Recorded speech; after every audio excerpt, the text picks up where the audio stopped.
दोपहर के 2 बज रहे थे। पसीने से पूरी तरह नहाया था। धूप चिन-चिन कर रही थी। सूरज तो जैसे आग बरसा रहा था। प्यास के मारे इतना बुरा हाल था कि लगता था अब प्राण निकल आएंगे। कैसी नौबत आई यह! आज इस शरीर को भी क्या हो गया कि इतना जल्द हार मानने को तैयार है। कैसी कैसी धूप सही है इसने। 5 साल से तो इसी रास्ते आ जा रहा हूँ। अंधड़, पानी, पत्थर, धूप इत्यादि के तो भयंकर भयंकर रूप देखे और झेले हैं, पर आज तो बिल्कुल ही बुरी हुई जाती थी। कुआं कल तो दूर, पेड़ की छांव भी तो वहां ही जाने पर मिलेगी। उसकी छांव तले हलक तो नहीं भीगता, पर धूप और पसीने से ज्यादा शरीर ठंडाने की जरूरत बुझी। सहसा मैंने दिशा बदल दी। आगे के रास्ते पर तो पेड़ दूर दूर पर इधर जिधर रास्ता नहीं है, नजदीक पर एक पेड़ तो है। था तो वहां एक कुआं भी, पर वहां बाल्टी वगैरह नहीं रहता था। पानी नहीं भराने के कारण उस कुएं का पानी जमका हुआ था। उस पेड़ की छांव में जाते ही उसके सूखे पत्तों पर हाथ पैर छितरा कर लेट गया और हाथ में ली हुई कापी को मुंह के सामने डुलाने लगा। अचानक देह गनगना गई और तभी इत्र की तेज खुशबू आने लगी। हालांकि इत्र तो मैंने भी लगा रखा था, पर उसकी महक तो इतनी नहीं होगी, लगभग उड़ चुकी होगी इसकी सुगंध। खैर, इस पर मैंने विशेष ध्यान नहीं दिया। सोया ही था कि मेरे कान में पायल बजने की आवाज सुनाई दी। भय, आश्चर्य और रोमांच के कारण मेरी आंखें फट गईं। साहस कर बैठा तो क्या देखता हूं कि 18-20 साल की एक युवती इधर की ही ओर आ रही है। आंखें और फट गई, दिल जोर से धड़क उठा, सांस की गति तेज हो गई। भय, रोमांच आदि में एक बार गोता गया। वो युवती अब मेरे पास आकर गजब मुद्रा में खड़ी हो गई। कुछ पूछने का मुझमें साहस कहाँ, फिर सांसें भी तो अनियंत्रित थीं। प्यास लगी है आपको? आपको कैसे मालूम? अनियंत्रित सांसों के बीच ही मैंने धड़कते और डरे दिल से उस युवती के प्रश्न का उत्तर दिया।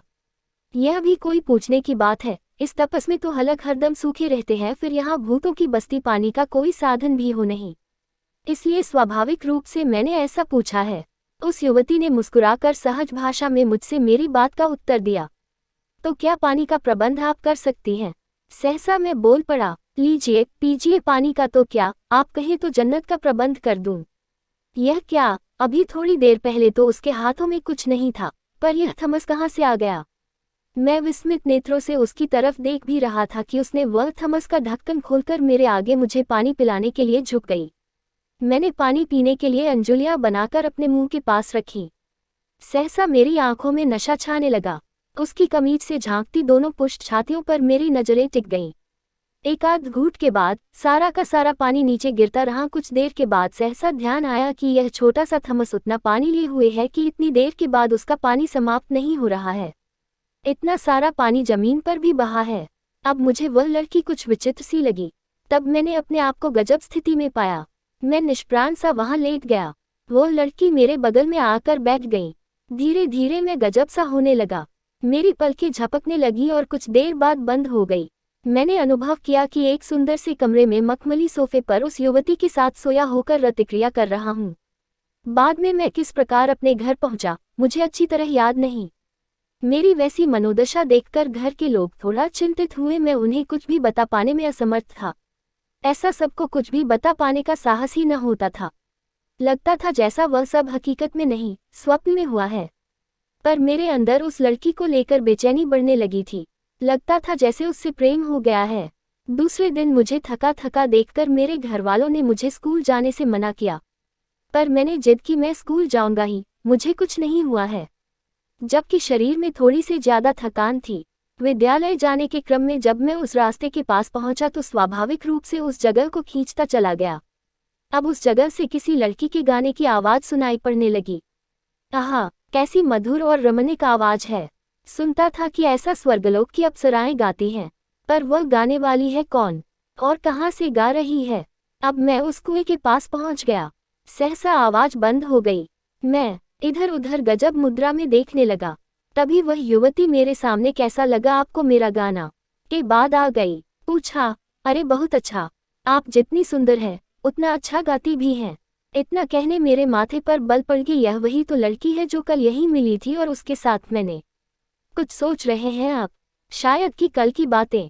आपने कैसे जाना? दिल से दिल की बातें जानना बड़ा आसान होता है।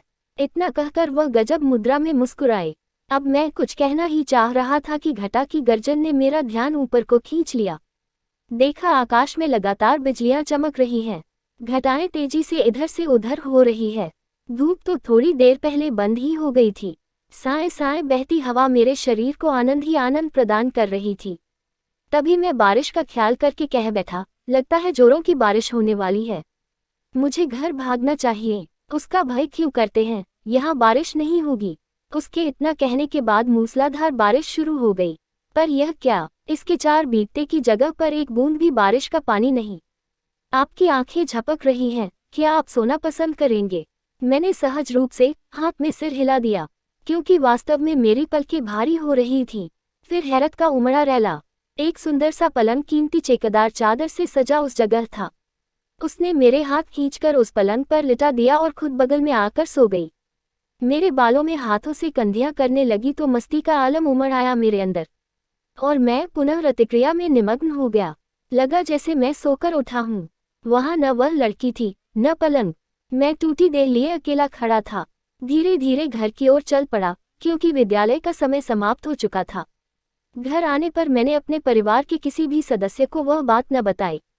सच पूछिए तो वह कहने की जबान ही न खुलती थी। उसके बाद लगभग वह सिलसिला मेरा प्रतिदिन का जारी रहा। विद्यालय न जाकर या जाकर भी उस जगह को जरूर चला जाता और वह लड़की विभिन्न रूपों में मेरे समक्ष होती और अंतिम परिणति प्रतिक्रिया में होती।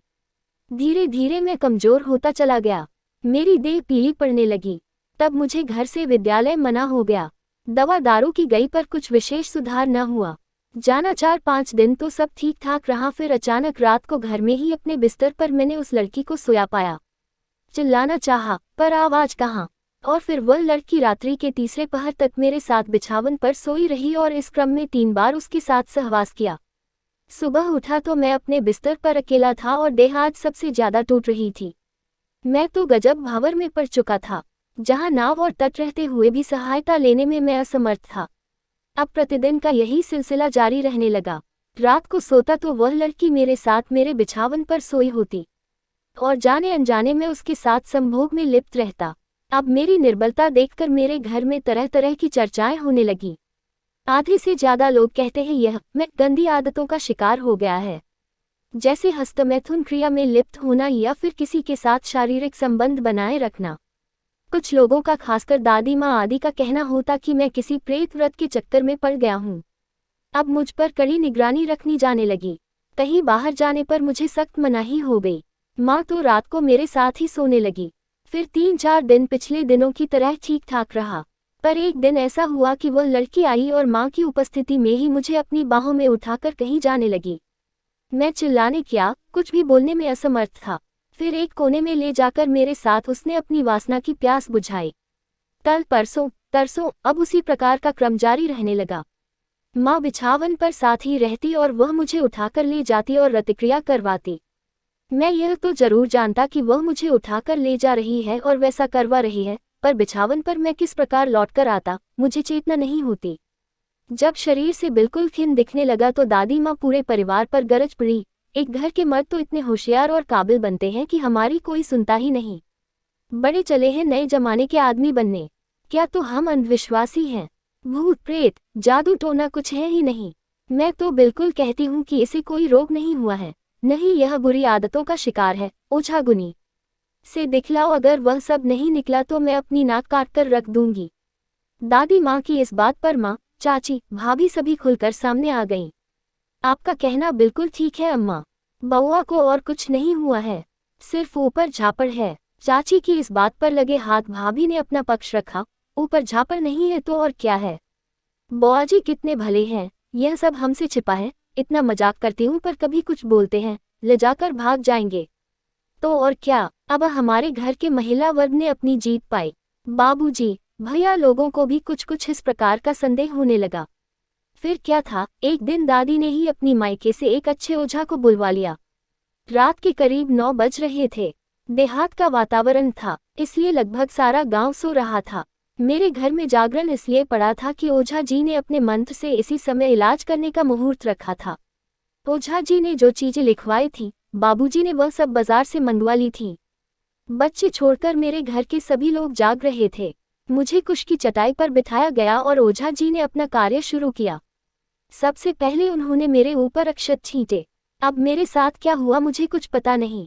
बाद में मेरे परिवार ने जो मुझे बतलाया था उसका सार यही है कि मैं प्रेत बाधा में ही पड़ गया था। जिसने पहला दिन मुझे पानी पिलाया था और फिर उससे तरह तरह के उसके साथ बात व्यवहार हुए, वह दरअसल एक भटकती हुई आत्मा थी। उसका बगल के ही एक गांव में घर था। वह उसी गांव के युवक से दिल लगा बैठी थी और नादानीवश शारीरिक संबंध भी बना लिया। जब वह गर्भवती हो गई और इस बात का पता उसके माँ बाप को चला तो बदनामी की वजह से अपनी बेटी को उसी कुएं में जान से मारकर फेंक दिया था। क्या तो मैं ही झूम झूम कर यह सब उगल रहा था? ऐसा तो मैं पूरी तरह नहीं जानता था, पर इस तरह की कुछ भनक 2-2.5 वर्ष पहले पाई थी। पर क्या तो उस पूरे इलाके में यह बात फैल गई थी।